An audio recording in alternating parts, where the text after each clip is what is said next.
dear subscribers, they'll show to you so how to lower your Windows 10 in safe mode. So for doing that, you just need to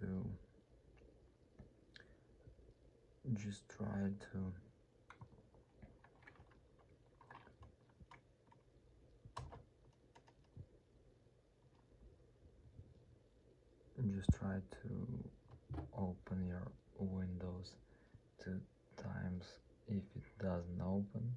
So you just need to tap on shutdown button and just shut down your computer. After, just open again Windows, and after 2 times it will open safe mode, not safe mode, but this may be just restoring your Windows.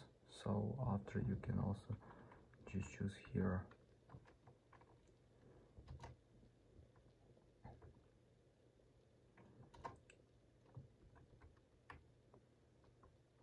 restore system,